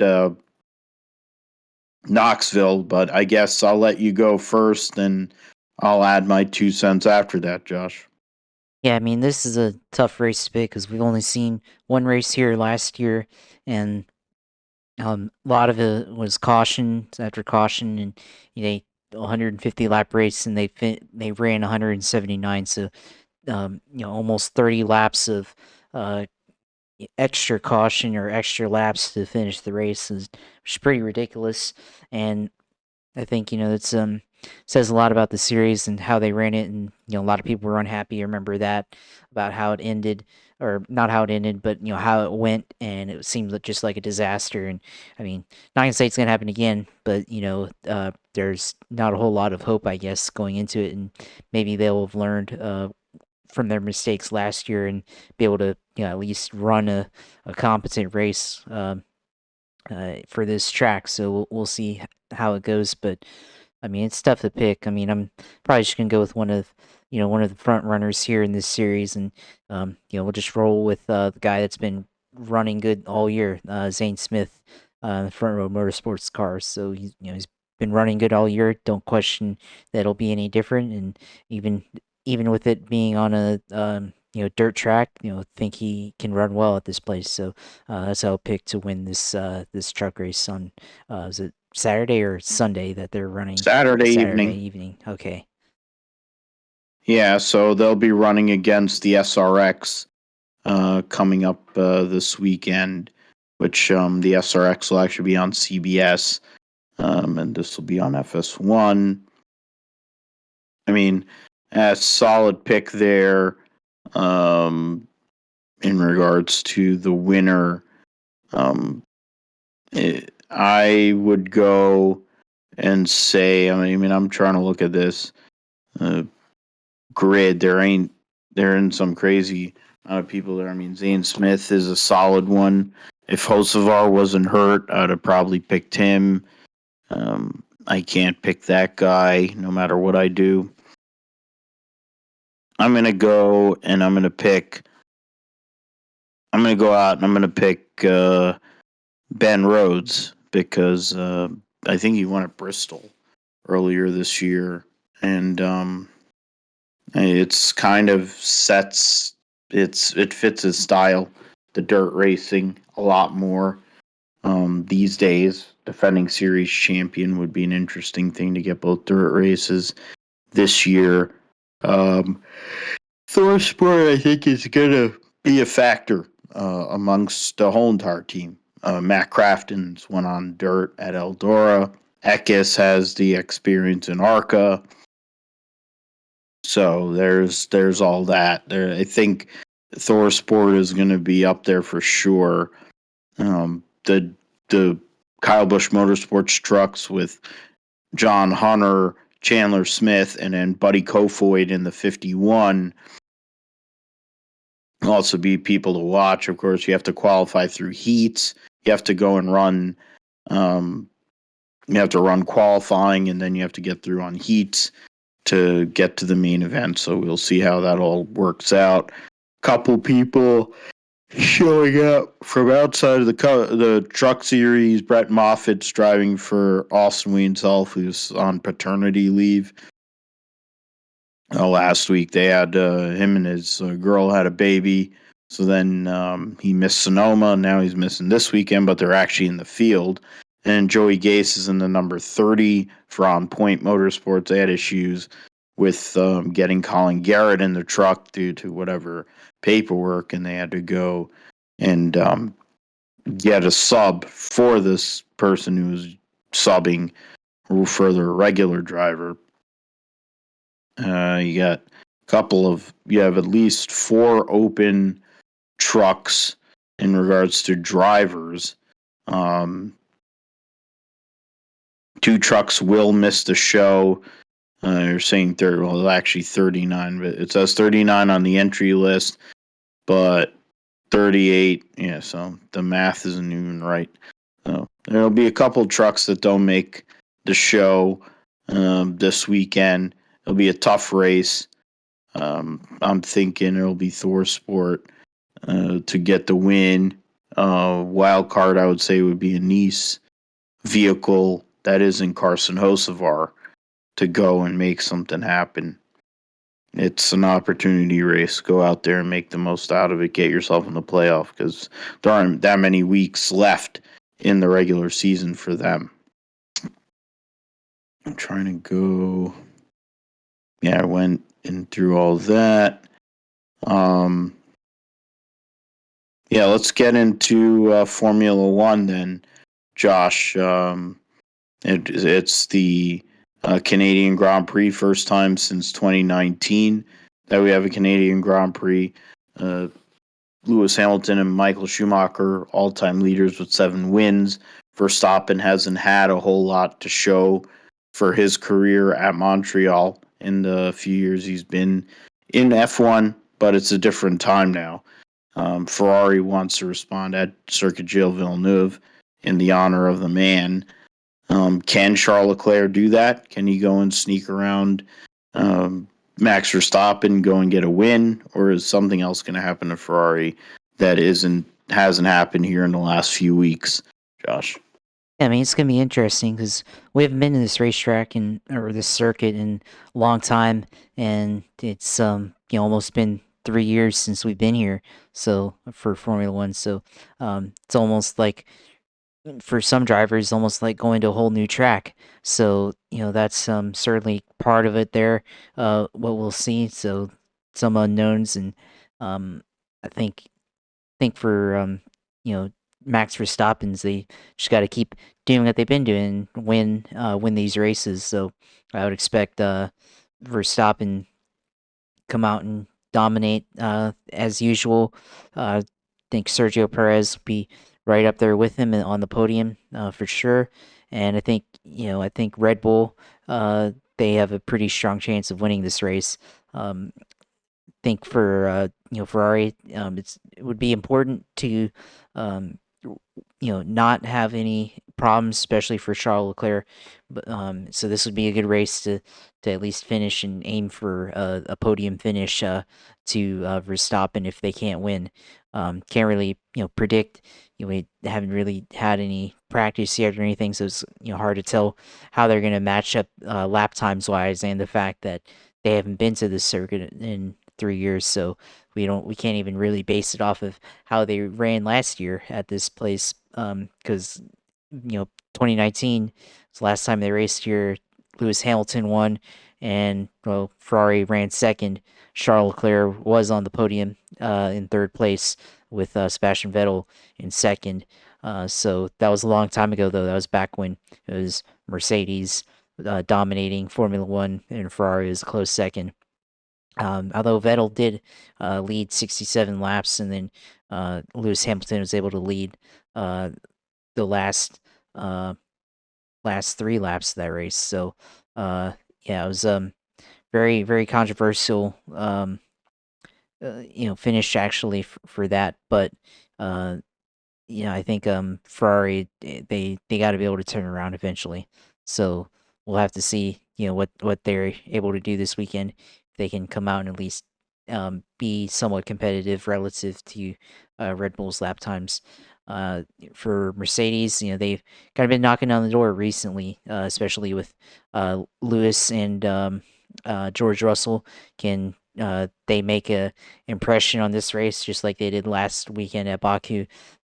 George Russell made it onto the podium and Lewis finished fourth.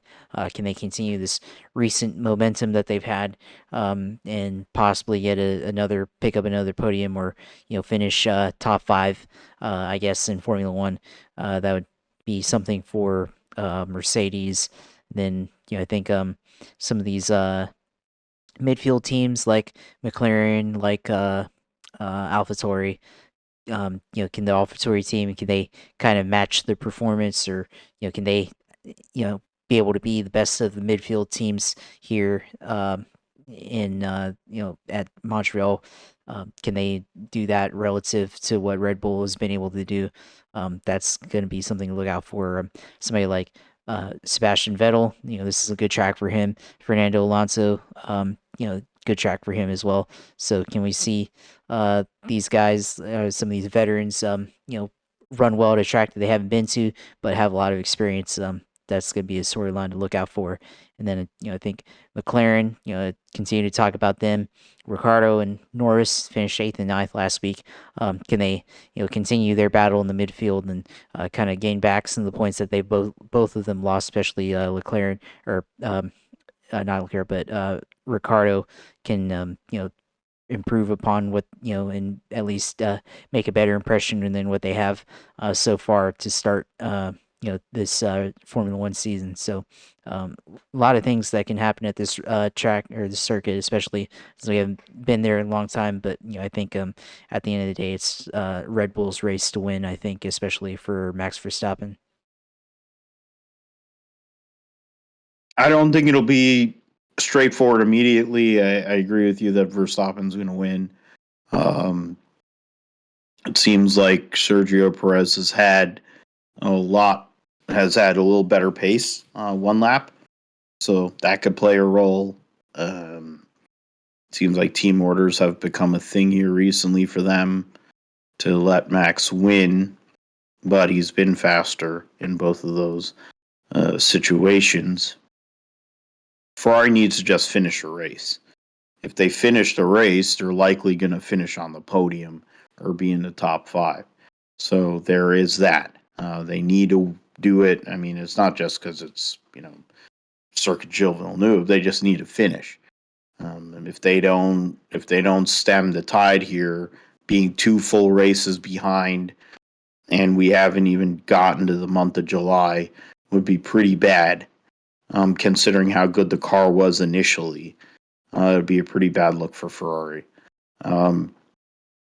Lewis, being a 7-time winner at the track, he always loves coming to Montreal. Won his first career race there. He probably wants to do well, but I think it's more about consolidation for him. They're trying to experiment. They've used his car as an R&D car for a lot of the year. If a result's going to come, it's going to be more from George Russell. It's been proven so far this year that he's a little more in tune or is able to deal with how bad the car is. I think for the fans here in North America wanting Lewis to go and come through at one of his best racetracks, it may happen, but I highly doubt it will. It's more about consolidation and staying somewhat healthy, getting towards the British Grand Prix, where I think Mercedes is going to have a lot more upgrades and try to put themselves in a position where they may be able to compete, even though it really isn't the case. People to watch, I would say Pierre Gasly, after the great weekend he had last weekend at Azerbaijan. Can he continue that momentum? McLaren had a double points finish, but they weren't really the fastest out there. Can Valtteri Bottas recover? After leaving a track where he's done relatively well out in Azerbaijan, didn't have a great weekend, can Alfa Romeo make something happen this weekend at Montreal, along with, of course, the Alpine team? Alonso's a former winner there. Ocon has finished in the top 10 in both starts he's had there previously. So when it comes to the constructors battle amongst those teams, what they can do there in the midfield. But I think at the end of the day, it really all comes down to Max Verstappen. What is he going to do? If he falls out of the race, you might actually have an interesting one. If he doesn't fall out of the race, he's probably going to win. And then I have to go and host the Grid Talk post-race show. So that'll be something. I'll have to remember to make sure I'm around instead of at the V. So we'll see what happens with that. So, yeah, I'm trying to go and close that off. We went and I took care of that. So, let's get in your sim segment, Josh. What's going on in the world? I saw some news about Forza. They're going to be bringing out a new actual Forza game. I just saw it on the interweb here somewhere for the first time in a few years. I know in iRacing they've added some new tracks and some new cars. Update us on what's going on. F1 22 is about to come out. Team at Marduk ran through a season on his build version. So a lot of things going on in the sim racing game. Yeah, definitely a lot of things that are going on. iRacing, the new season 3 coming out this week. So I've got to go and apply all the updates to the game that they've, with all the new content and updates coming out. So definitely gonna hop on there and download that. Well, not the new content, but obviously the updates. Otherwise, I can't play the game because those stuff are mandatory. But yeah, like we talked about last week, new content. The Mercedes, 2 new Mercedes AMG race cars, the GT3 2020, and then the GT4. Radical SR10, Fuji International Speedway, Port Royal Speedway, Sandown International Motor Raceway. So new tracks in Japan, Australia, and in the United States. And then the Cup, I guess, for Cup tracks, for NASCAR Cup tracks, they've got restart zones as an option to, I guess, try to give more authentic racing during the coming to the green flag. So that's going to be an interesting deal, especially with how starts and restarts go sometimes in the game. Me personally, I just have as soon as the pace car pulls off, and if I'm in the lead, I just hit the gas and go and take off, regardless of where the actual restart line is, because you want to be able to build a gap, and also so that nobody else gets jammed up and we have a restart crash or something, and then something like that happens, then you cause a caution again, they have to restart again. So that's going to be interesting to see how that plays out. And I guess part of the update there on iRacing, I guess there's a exploit that they had in qualifying that I guess I don't know what the exploit was, but I guess it was something you could do, I guess, warming up the tires or something, and doing that in qualifying and cause an exploit to, I guess, give you a better lap time or whatever. So I think they fixed that, and then they have a new damage model. I think on the Cup car and some of the other cars on the service. Don't have full list of that, but new damage model there. And then you talked about Formula One 2022. Definitely have to go out and download that. That's gonna be an interesting game. Played F1 2021 last year. I liked the story mode that it had.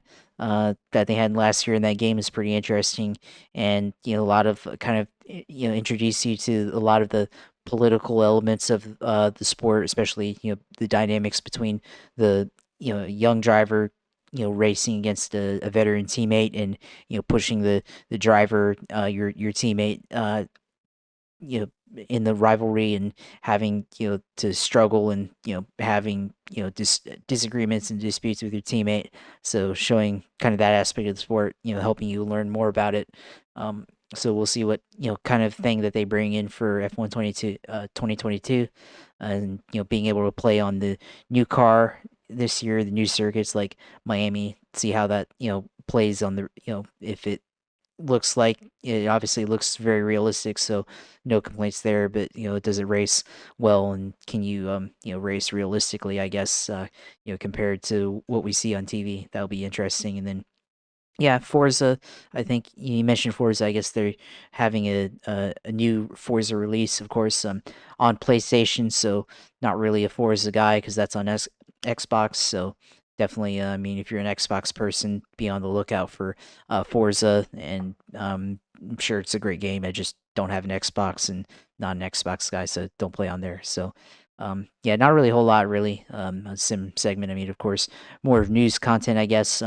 Just all the latest releases and I've been on the iRacing in probably a week or so, but just go through different phases, I guess, where you have other things going on. But I try to hop back on this week and race the Indy cars, the 87 cars, the Mazda Miata, and all the other cars that I want to race on there. So yeah, definitely get on there, and of course try to stream it, of course, if I can, and let you know when I do. So yeah, that's pretty much it for the sim segment.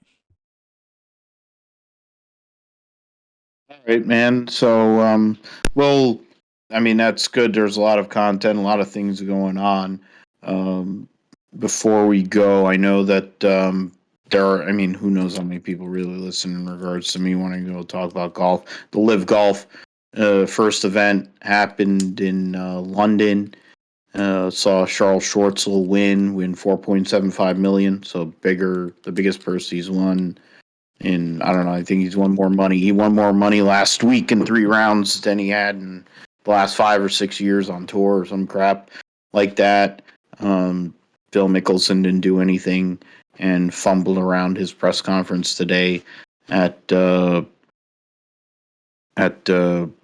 do you call Country Club and for the U.S. Open this week. Um, so there's a lot of controversy, of course, comes from, of course, the Saudi bullshit that comes with that the the connections with that tour, but there's a lot of money. Rory McIlroy went nuts yesterday and defended his Canadian Open victory, won by a shot over, or by a shot or two by over Tony Finau and Justin Thomas. Sent a nice little shiv to Greg Norman. Uh, Brookline's going to be interesting this week for the U.S. Open. To be very tough. I'm not sure what kind of score we're going to see. If it'll be a low score, but there's a lot of good players there that are actual PGA Tour players, not the people who went to live that'll actually show up there and probably not do anything. But maybe they will. Who knows? Dustin Johnson's a former winner of the U.S. Open. Phil's never won. He ain't going to win this week. He didn't look like he was very comfortable at all during the weekend. If you're into the way Saudis treat people, then you're probably not going to be a fan of this. People who are going and taking money grabs and go do what they do, and it's part of the reason why we are where we are, like Saudi oil money and all this crap, and then we have gas prices over $5. It's convenient, to say the least. The Stanley Cup Finals will be starting on Wednesday. Colorado against Tampa Bay. Tampa Bay going for a three-peat, joining an illustrious group if they were to pull that off across all major sports, if that were to happen. But Colorado trying to win their first championship, the Avalanche, since 2001.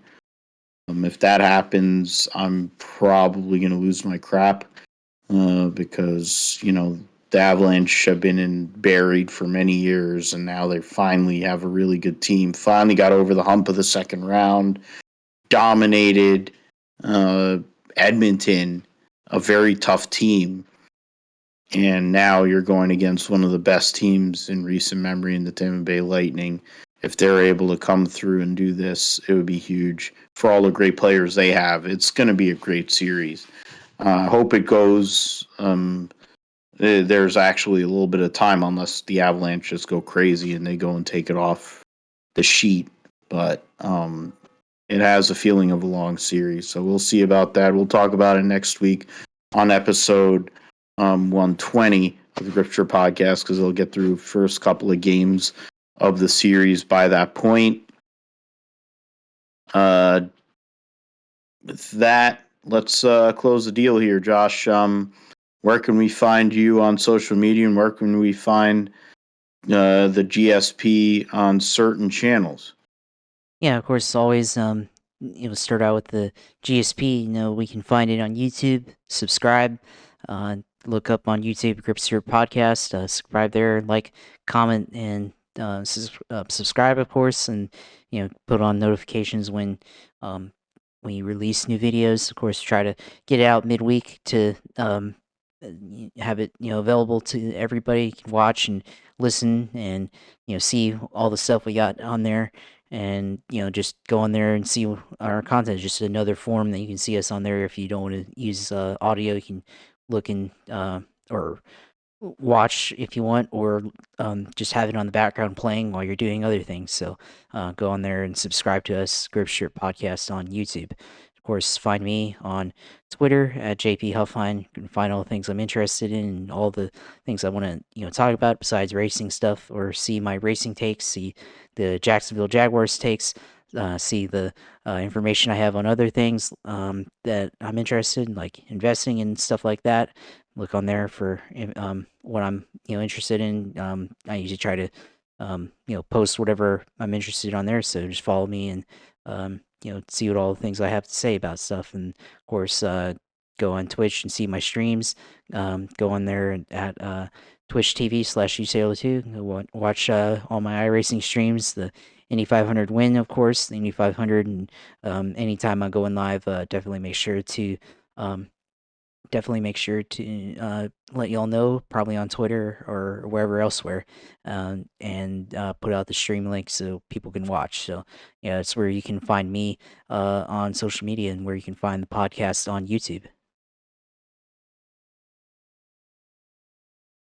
Definitely follow Josh on his Twitch stream because he is an Indy 500 winner.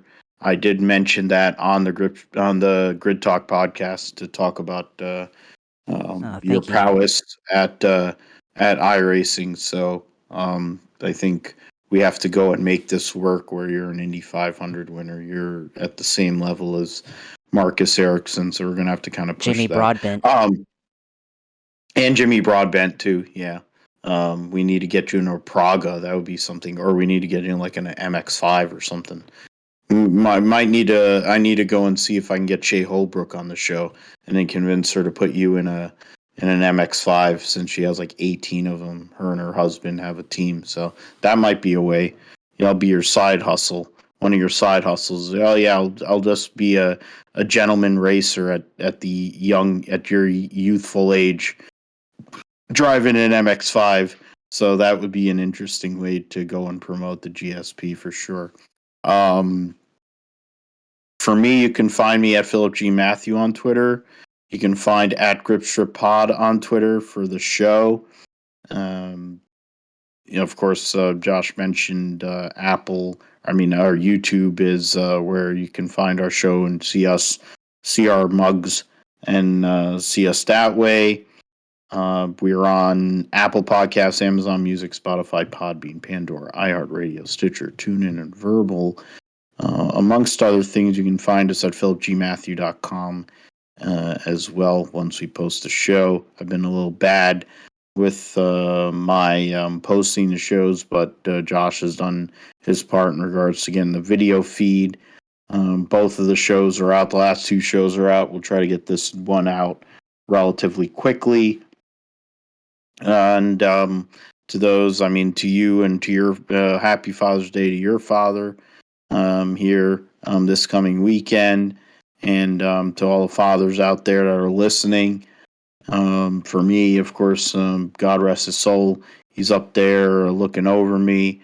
So for that, it'll be an interesting weekend. Not a whole lot of the racing that we really focus on per se going on, but SRX, I'd be remiss if before we go, if I don't go and mention the SRX series, since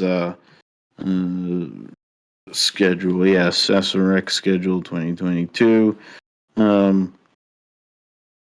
And who will be at the race? The drivers this this coming weekend. I mean, the regular drivers. It looks like. I mean, they have everybody up there, but I'm trying to see. You'll have, of course, defending champion Tony Stewart, Ernie Francis Jr., the now Indy Lights driver, Paul Tracy, who's just sitting around getting fat and celebrating all the maggots that are getting arrested, Michael Waltrip, who, I mean, they should just not have him around anything, really. It would be better for the world if he wasn't around, because he sucks. He's really just bad. Trying to go through the rest of the field. Yeah, you got No Neck. No Neck is going to be a full season driver this year, along with Ryan Hunter-Ray. They're running at 5 flags to start the season, so the driver that'll be the all-star driver, I think, is Cole Williams at 5 flags, before we see Bubba Pollard at South Boston, or I might have them swapped around.